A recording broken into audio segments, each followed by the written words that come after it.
দর্শক, আপনারা জানেন পদত্যাগ করেছেন রাষ্ট্রপতি মোহাম্মদ শাহাবুদ্দিন চুপ্পু। তার পদত্যাগপত্র গ্রহণ করেছেন জাতীয় সংসদের স্পিকার। এ বিষয়ে আমরা আরও খবর জানাতে চাই আপনাদের। এই মুহূর্তে বঙ্গভবনের সামনে আছেন সহকর্মী সজল সাইক, চলে যাচ্ছে তার কাছে। সজল, ঠিক কবে নাগাদ সদ্য সাবেক রাষ্ট্রপতি বঙ্গভবন ছাড়তে পারেন, সেখানকার সার্বিক বিষয়ে জানাবেন আমাদের। নগদ নিয়ে এলো হার না মানা হার অফার। সর্বনিম্ন 10,000 টাকা রেমিটেন্স নগদে পাঠালে থাকছে স্বর্ণের হার জেতার সুযোগ।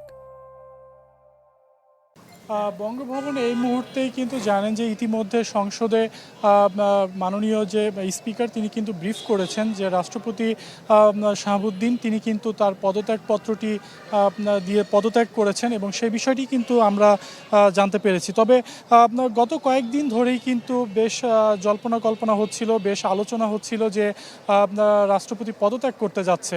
তবে কি কারণে পদত্যাগ করতে যাচ্ছে সেই বিষয়টি নিয়েও কিন্তু বেশ আলোচনায় ছিল।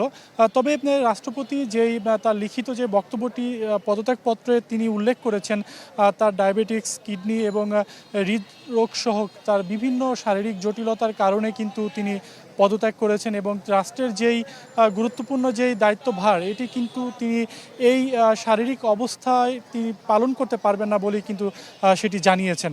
এবং সেই বিষয়টি কিন্তু পদত্যাগপত্রের যেই লেখনী সেটি কিন্তু স্পিকারের যেই বক্তব্য সেটিতেও কিন্তু উঠে এসেছে। তিনিও কিন্তু বলেছেন যে রাষ্ট্রপতি অসুস্থ, যার কারণে কিন্তু তিনি আর এই দায়িত্বভার পালন করতে পারছেন না।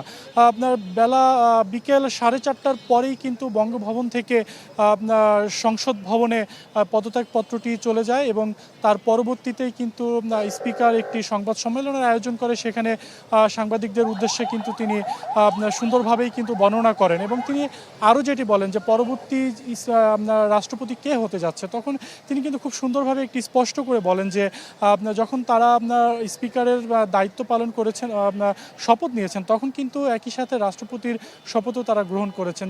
ঠিক তেমনিভাবে তিনি বলেছেন যে স্পিকারের যেমন শপথ নিয়েছেন ঠিক তেমনইভাবে কিন্তু ডেপুটি স্পিকারের শপথও তিনি আরেকজনকে পাঠ করিয়েছেন, যার ফলে স্পিকার যদি তার অবর্তমানে কিন্তু ডেপুটি স্পিকার দায়িত্ব পালন করে, ঠিক তেমনইভাবে রাষ্ট্রের যেই গুরুত্বপূর্ণ পদ রাষ্ট্রপতি সেটি কিন্তু কোনো অবস্থায় এটি ফাঁকা থাকে না, এই চেয়ারটি। তাই স্পিকার এই রাষ্ট্রপতির দায়িত্ব আপাতত পালন করতে যাচ্ছে সেটি মোটামুটি নিশ্চিত।